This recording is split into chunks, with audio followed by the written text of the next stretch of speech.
Yes, I'm called Omongi Noah, an electrical engineer here at Green Power International, a company located here at Bolobi, Luthuli Avenue. We are a company dealing in a number of things, a few of which I'm going to be mentioning here. One is we deal in electrical engineering. We have solar systems, solar engineers, we have water engineers, but for today, we're going to be talking a little about the inverters. Here at Green Power International, we have a number of inverters that we deal in, and one of which we are talking about the string inverters. We also have the micro inverters, and besides that, we also have the hybrid inverters. And today, we're going to take you through the various types of these inverters to know which one suits or works better, and for which reason and which purpose these inverters are meant for. Because we have gone out there and we are seeing every person is buying an inverter without the knowledge of the inverter. What is he going to use it for? Yes, like I said briefly, we are going to take you through about 3 sets of inverters this time round, and allow me to start with the hybrid inverters. This is an example of a hybrid inverter. For it, it has an embedded MPPT inside.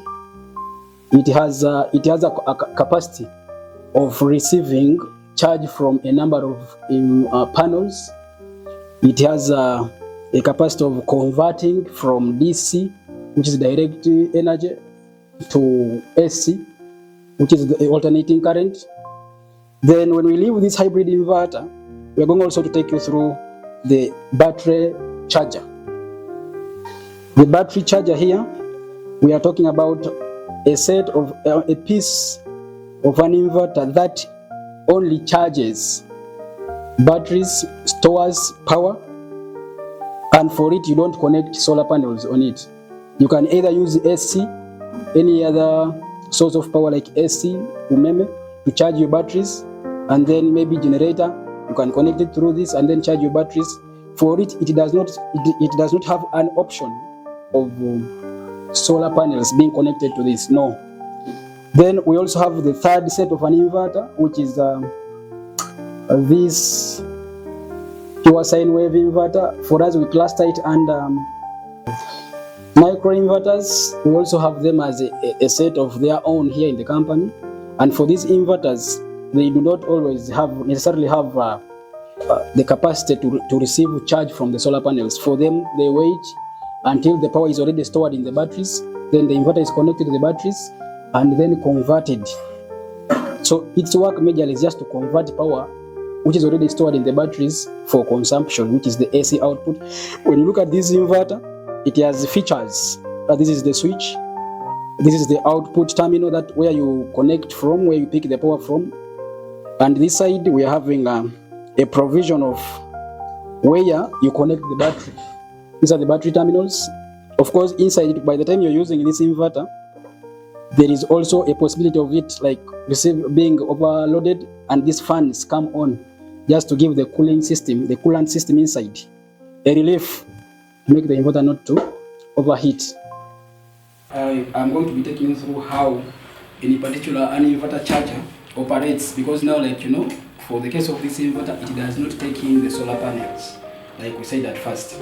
Now this one, just like the way you've seen, I have got my 2 batteries.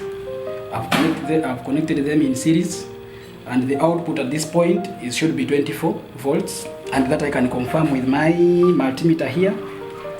I want to see whether is this voltage 24 volts. This is 24.75. That is like the advantage of the batteries are fully charged, and that is the voltage we are seeing from the 2 batteries. Now, as you see, we have connected it to this battery charger. Yes, now like I said, these are the battery terminals that receive power. Now in this case, we do not have any provision here of the PV section where the panels will be connected to, but then we have an option here for input, that is AC, power coming from the umeme or generator or any other source of power you have apart from solar. And then secondly, we have here the output that you're going to pick from for your loads to work.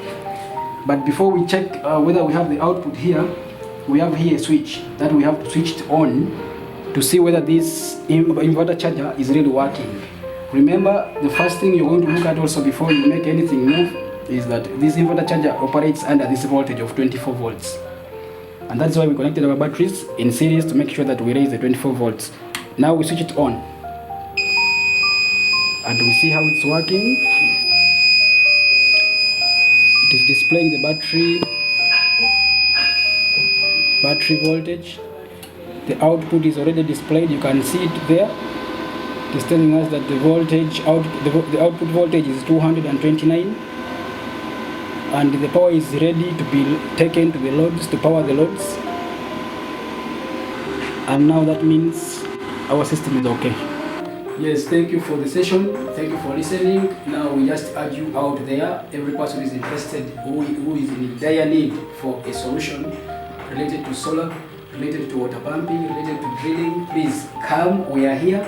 Come and buy from us and get better services. Thank you.